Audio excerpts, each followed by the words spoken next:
Genesis chapter 32. And Jacob went on his way, and the angels of God met him. And when Jacob saw them, he said, "This is God's host." And he called the name of that place Mahanaim. And Jacob sent messengers before him to Esau his brother unto the land of Seir, the country of Edom. And he commanded them, saying, "Thus shall ye speak unto my lord Esau. Thy servant Jacob saith thus, I have sojourned with Laban and stayed there until now. And I have oxen and asses, flocks, and men servants and women servants. And I have sent to tell my lord that I may find grace in thy sight." And the messengers returned to Jacob, saying, "We came to thy brother Esau, and also he cometh to meet thee, and 400 men with him." Then Jacob was greatly afraid and distressed, and he divided the people that was with him, and the flocks and herds and the camels, into 2 bands, and said, "If Esau come to the one company and smite it, then the other company which is left shall escape." And Jacob said, "O God of my father Abraham, and God of my father Isaac, the Lord which saidst unto me, Return unto thy country and to thy kindred, and I will deal well with thee. I am not worthy of the least of all the mercies and of all the truth which thou hast showed unto thy servant. For with my staff I passed over this Jordan, and now I am become 2 bands. Deliver me, I pray thee, from the hand of my brother, from the hand of Esau, for I fear him, lest he will come and smite me, and the mother with the children.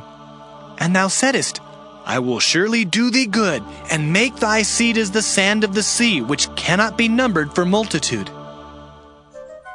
And he lodged there that same night, and took of that which came to his hand a present for Esau his brother, 200 she-goats and 20 he-goats, 200 ewes and 20 rams, 30 milch camels with their colts, 40 kine and 10 bulls, 20 she-asses and 10 foals.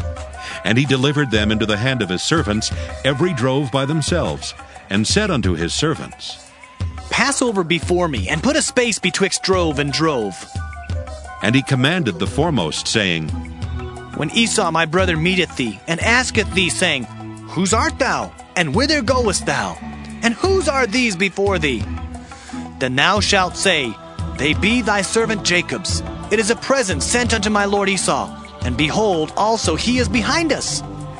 And so commanded he the second and the third, and all that followed the drove, saying, "On this manner shall ye speak unto Esau when you find him.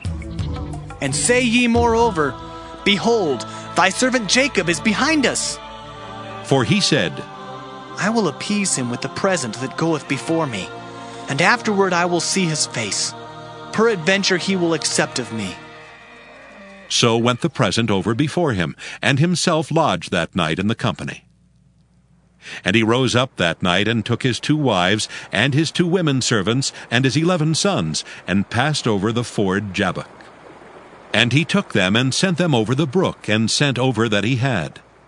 And Jacob was left alone, and there wrestled a man with him until the breaking of the day. And when he saw that he prevailed not against him, he touched the hollow of his thigh, and the hollow of Jacob's thigh was out of joint, as he wrestled with him. And he said, "Let me go, for the day breaketh." And he said, "I will not let thee go, except thou bless me." And he said unto him, "What is thy name?" And he said, "Jacob." And he said, "Thy name shall be called no more Jacob, but Israel, for as a prince hast thou power with God and with men, and hast prevailed." And Jacob asked him and said, "Tell me, I pray thee, thy name." And he said, "Wherefore is it that thou dost ask after my name?" And he blessed him there.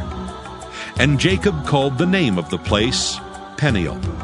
"For I have seen God face to face, and my life is preserved." And as he passed over Penuel, the sun rose upon him, and he halted upon his thigh.